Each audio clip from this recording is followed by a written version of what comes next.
Good evening, friends. Talk about a different background from Dan. The lengths we go to entertain this league. Dan is on his phone at a random hotel. It's the Massillon Fantasy League, Week 13. How you doing, Dan? Well, judging so far how fantasy's gone, terrible. Trying to set this up and run this from this hotel is about how my fantasy team is doing. They're like on vacation and not around and non-existent as well. So there you go. And I'm in my element, just like winning has been my element in fantasy football. So I think it's a pretty normal week for both of us. You know what? I've never been more confident that you're going to blow this week than I am right now. Overconfident Ryan is back. Overconfident Ryan is back. I don't think I'm going to blow this week. It seems like it would be a lot. Dan, I was thinking about this. I should have mentioned to you before the show, but everyone gets to hear. We should probably mention our playoff teams or pick our playoff teams after we pick the week's games, because when I was prepping for last week's show that we ended up not being able to do, that week's games influenced who I was picking for my playoff teams. And so I was like, we should move that later on in the show. So let's start with lessons learned. And Dan, I know you're kind of in a tough spot, so I'll give you my 3 lessons learned and you can add or jump in on any of those. So my first lesson learned from week 12 was that Terry is still very much alive. That's his 3rd high score of the season in week 12, only behind my 4 high scores on the season. It is back-to-back high scores for Terry. I also thought that we need to give Jahmyr Gibbs some love. His performance last week was the new season high for fantasy, which made his Thanksgiving performance even more of a letdown, I'm sure. And then I wanted to give Myles Garrett some love, which I'm sure Kenny loves to hear. If you take Myles Garrett's best 4 games, Dan, which are all above 20 fantasy points, and it includes last week, if you just took those 4 games, he would still be the 4th best IDP player in our fantasy scoring. So things I took from last week are that I'm nervous because I fully expected to lose this week to you, and knowing that I needed to win next week. Well, I was very confident because I played Kenny that I'd get that win because this team is hot garbage. But then I realized that the Cleveland Browns play the Tennessee Titans next week. Yikes. And Myles Garrett could easily score another 50 points against that team. Yeah, I've seen it happen. Team, well, they might struggle to score. The rest of his team might struggle to score those same 50 points, but that would be close to getting him a win. So less confident about next week. I'm not even worried about this week. Yeah, Myles Garrett has been a game changer. It'll be really interesting. 0 chance Kenny doesn't keep him next season. I absolutely agree. He's definitely being kept by Kenny next year. Yeah. I don't think we have anyone in the chat for Kenny to jump in and refute that or not refute that. Dan, for now, I will throw up the current playoff situation. So right now we have Stevie in first place, me in second. The buys are pretty well locked up. Someone would need to win both of their games. I would have to lose both of my games, and you'd have to outscore me, which it's not happening. Rob P., you and Rob are looking like you're in, sitting at 7 wins. But as you pointed out, it is still very much open. Terry is in 6th place at 6-6, but Terry is tied with Kenny, JR, and Eric, all also sitting at 6-6. Technically, Taylor's probably in it. He's going to need to win out and get some help. We'll talk more about the playoffs later, Dan, but if you don't have anything to talk about with the previous 2 weeks, I think it's time just to jump into this week, and then we can start to talk about the playoffs afterward. So, we can go ahead and jump in. All right. I'm saving us for last, even though it's not quite as climactic as I thought it was going to be. So we got Taylor versus Eric. A lot of Thursday action here. This is actually the closest projected game on Sleeper right now, with Taylor projected to win this game by 6 points. Eric is currently ahead 61-25. Eric had a lot of people on Thursday. So he got 12 points from Jalen Hurts, 17 points from Kyle Monangai, 7 points from Devonta Smith, 24 points from Evan McPherson. Taylor had a slightly fewer people going, 19 points from DeAndre Swift and 6 points from Cairo Santos. So, Dan, I'll let you get us started on this one, looking it over. A lot of this game already in the books. How do you have it breaking out? This was probably the game I had the most difficult time. I think that they're both making some defensive mistakes, starting Pittsburgh against Buffalo, Cleveland against the 49ers. I don't feel like those are 2 great defensive matchups. Um, Eric got off to a really good start, but I just don't think it was enough. I'm going to take Taylor to get the win. I also have Taylor. Oh, which by the way, Dan, let me go ahead and break that down. The last couple of weeks, you were not able to cut into my lead at all. So last week we both went 6-1, where we had the exact same picks, or 2 weeks ago. Last week we had one pick different, and I got that pick right. So I went 5-2, you went 4-3. Darren went 3-4. So right now in the contest, I have 62 right. You have 56 right. Darren has 44 right. Darren is all but out of this. With this game, you and I agree, but Darren did go with Eric. For my notes, I like Taylor at most spots. I think Taylor would have won this game relatively easily, but I think that match from Evan McPherson makes this way closer than it should have been. You mentioned the defense. I wanted to get your opinion on the quarterback. Taylor's obviously going with Darnold, who has been so-so the last few weeks. He's against Bo Nix right now. However, Bo Nix gets the matchup of a century against Washington in a must-win spot for Taylor. Would you go Nix or would you go Darnold? Darnold has the revenge game against Minnesota. I feel like Bo Nix hasn't. Looking at his stats right now, I mean, he has 8 total points his last 2 weeks. It's rough. There's no denying that. Coming off a bye on the road, I like Seattle at home more than I do Denver on the road. Okay. So I don't mind that going with Darnold there. Yep, that was my one note from that game. So me and you both take Taylor. Darren takes Eric.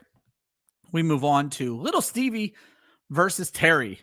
Not quite as close for Sleeper as they are projecting a 11-point win for Terry. Stevie is currently ahead by 11 points. A little bit of Thursday action in this one. Probably the most important game, certainly of Terry's season to this point. Stevie gets 3 points out of Barkley, a Cheerio from Amon-Ra St. Brown, 15 from Jamar Chase, 13 from Travis Kelce. Terry gets 13 from Derrick Henry. Obviously there's an 8 in there somewhere, and 7.8 out of Jake Ferguson. I'll jump in on this one, Dan. I still have Terry winning this game. I don't think any of Stevie's guys popped enough that it puts Terry in much of a tough spot. It puts Stevie in an awkward spot, especially with Baker Mayfield hurt. The 0 from Amon-Ra St. Brown getting hurt in the first quarter, that's a tough pill to swallow. Looking at Terry's team, the one thing I don't like is that he keeps running this 2 tight end set out there. I understand Jake Ferguson has been good. I still think you need to pick between one of these guys and get Jalen Waddle on the field. Now he can't do that. Waddle has been great this season. I don't think it cost him this week, but I think it's something he needs to think about for the future. I am going to take Terry here.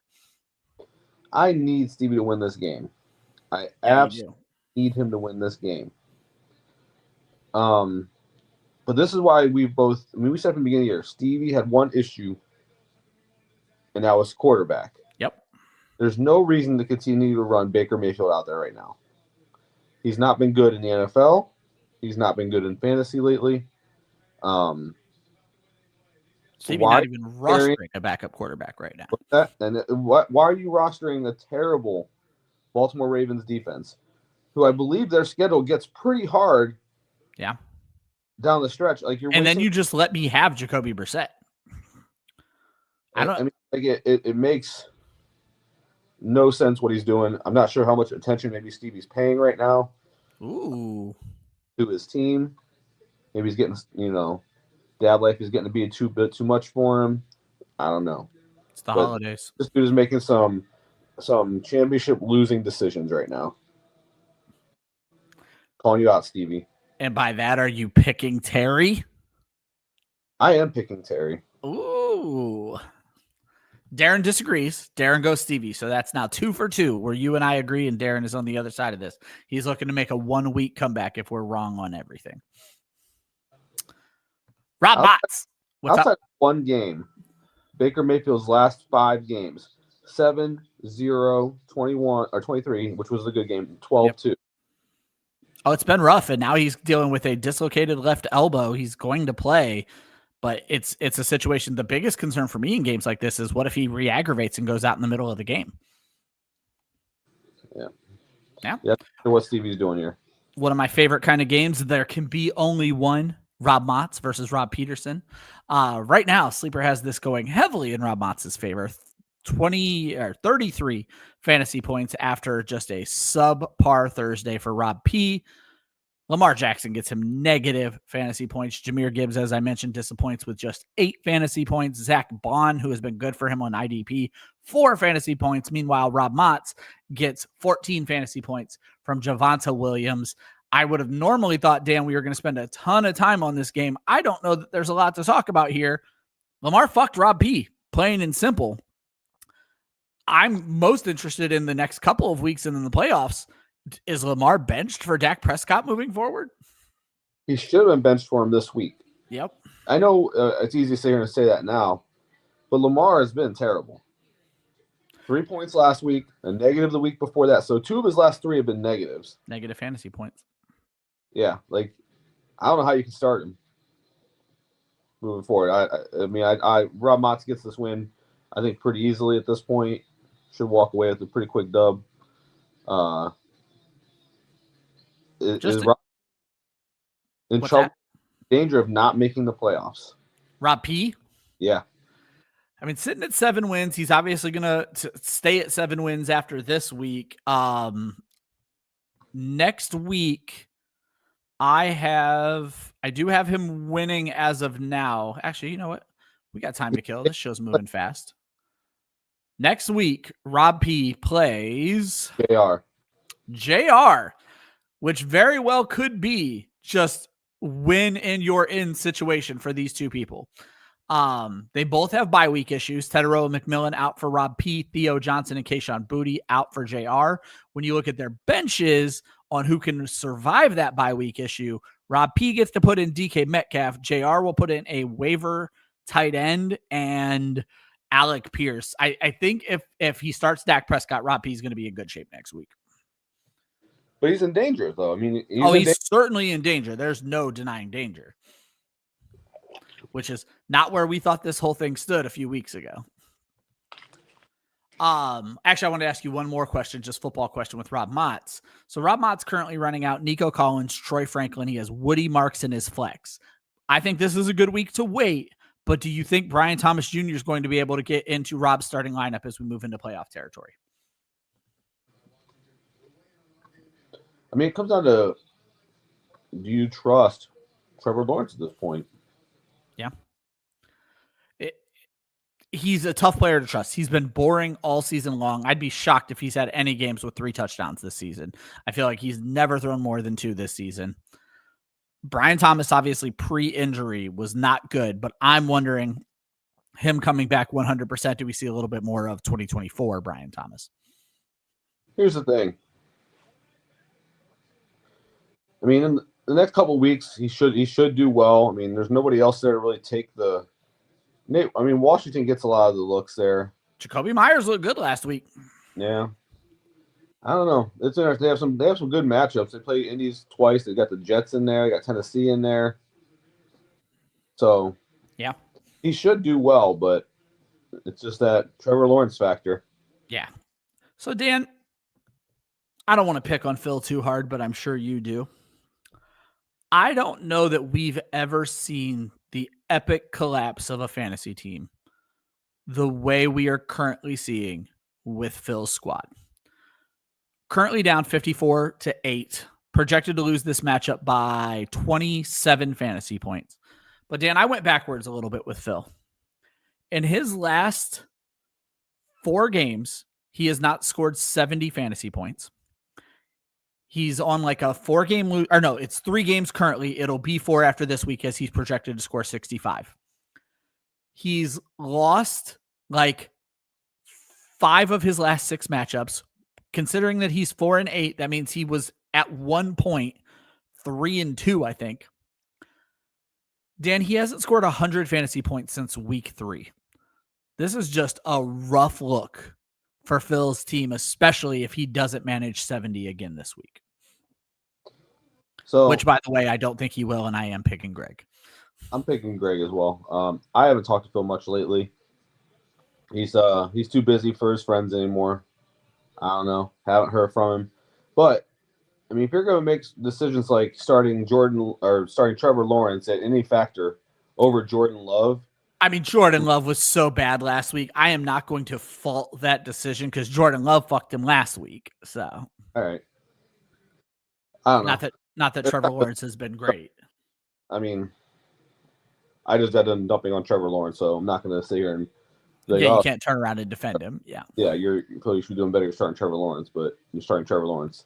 And then, of course, Love has the Thanksgiving day of all Thanksgiving days and drops 29 fantasy points because it is Toyotathon. Only time Jordan Love performs, man. Taking Greg.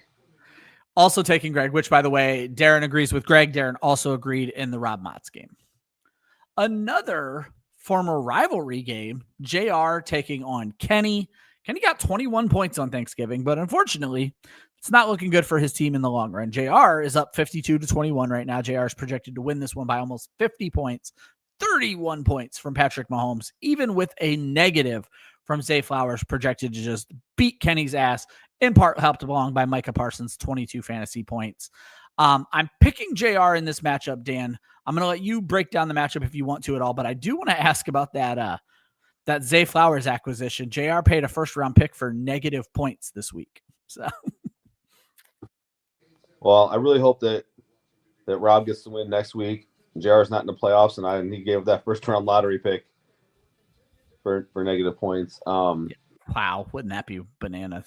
That'd be amazing. And that's going to be a good lottery pick just based on what he's done this season. So, yeah, I'm not going to spend a ton of time on this. I think he gets the win. Unless Myles Garrett goes off, that's the only chance Kenny's team has of winning any games. I understand you're a Browns fan, but there's other options besides Shedeur Sanders as your... Yeah, it's a terrible pickup. Quarterback. Yeah, not much to really talk about. JR gets probably close to an easy win this week. Yep. And then a very close matchup that does have fantasy or playoff implications. Horvath needs to win out, but Horvath needs help, much like Taylor. 63 points from Horvath in the early game, 6 points from Darren. Sleeper has this projected as 10 points in Horvath's favor. Dan, I'll be interested to hear your take on this game. Oh, man. One with Horvath, I think he just has the better overall team. He's going to get zero pretty much out of the flex with Corum. Jackson Dart's coming off an injury, right? Did he play last week? Jackson Dart did not play last week. This is his first game back. Coming off. I mean, you want more out of Caleb Williams, but we all do. I'm going to take Horvath to get the win here. I'm going with Darren, and it's because you did not have a lot of time to look into this. Blake Corum will not be in the flex for Darren. It's going to be Marvin Harrison. I'm almost certain of it. I know we can be worried about Harrison in his first game back, but against that Tampa Bay defense, I think he can absolutely eat. So I am actually going to go with Darren on the upset, and you actually hit on all the points I wanted to make on this. Caleb Williams needed to do more, and I do think Jackson Dart can have a better game than that. I also don't trust Justin Jefferson with this Max Brosmer character starting at quarterback. But what it really came down to for me, Dan, is IDP and defense that I think is going to give Darren the edge. Nick Bonito has been one of the most consistent IDPs, certainly when it comes to tackles. He's going up against only 4 points from Aiden Hutchinson. Dallas, only 4 points. Seattle, as you mentioned, at home against this rookie no-name quarterback. I think Seattle is a 20 to 30 point play this week. I think Nick Bonito is at least a 15-point play this week, and I think that's where it's going to come in and give Darren the edge to take the win on this one. So we do have one that we disagree with here. Darren actually picked himself. Darren agreed with us on JR and Greg, by the way. So if Horvath wins, it brings you back into the game a little bit, Dan. Which brings us to what should have been the matchup of the century, Dan. Me versus you. It took 13 weeks. Right now, Sleeper has me projected to win this one by 47 points. Your guys did well in the early games. You needed someone to go big, and nobody went big is the problem. So Burrow got you 17. Brown got you 13. 10 points out of David Montgomery. 2 points out of Adunze killed you. And then both of my wide receivers dropped 2 touchdowns this week. It's still probably going to be closer than what it looks, Dan, but I'm pretty confident I'm taking home the win on this one. No, you're taking home the win, buddy. Dunze's disappointed the last month, really. Probably have to stop starting him at this point. Yep.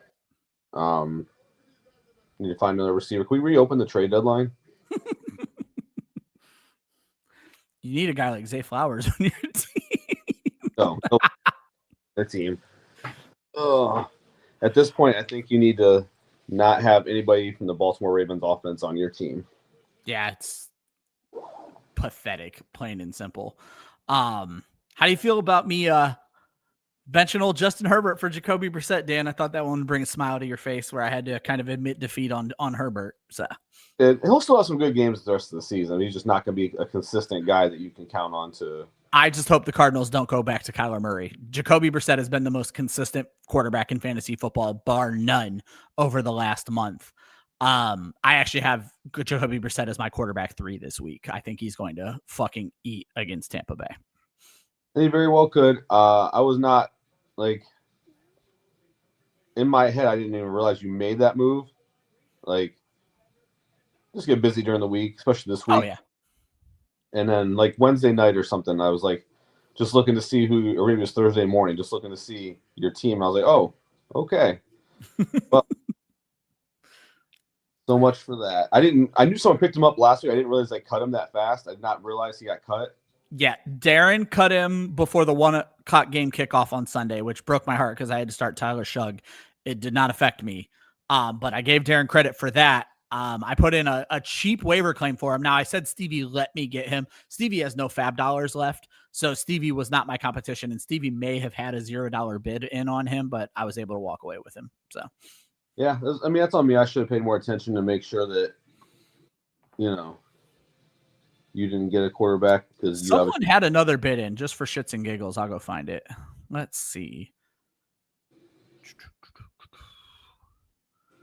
Jacoby Brissett. Maybe they didn't. Am I just missing him? Oh, did I get him the next day? I got him the next day. Nobody claimed him. I got him for free. So excellent. Yeah. I didn't even claim him. And then I made my mind up later on. So I guess I can't give myself too much credit there. So Dan, with all of that shaking out, last week I took Terry's spot away from him, but Terry, with that upset victory last week, claimed his spot back.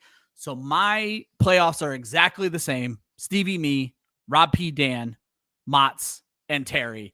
I'm going to continue to give Stevie my championship so that I can fake not having an ego to appease the fantasy gods. So I will continue to call Stevie my champion. It will definitely be a Weiss champion.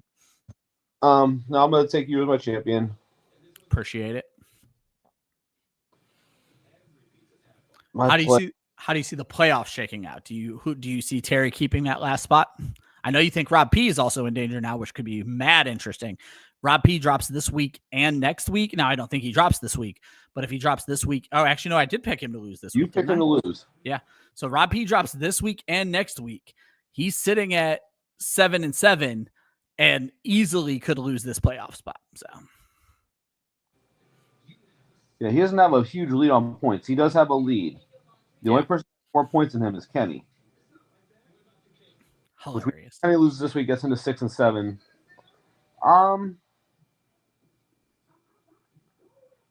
I think Mott's getting the win this week secures him in. You're in. Stevie's in. After that, man, I'm gonna go. I think I still beat Kenny. I think I have myself in. I'm gonna go. Rob P is in. I think he'll get the win next week to get him to 8 to get him in. Then, yeah, let's go Terry. All right. For the first time all season, we agree on the playoff matchups on top of everything else.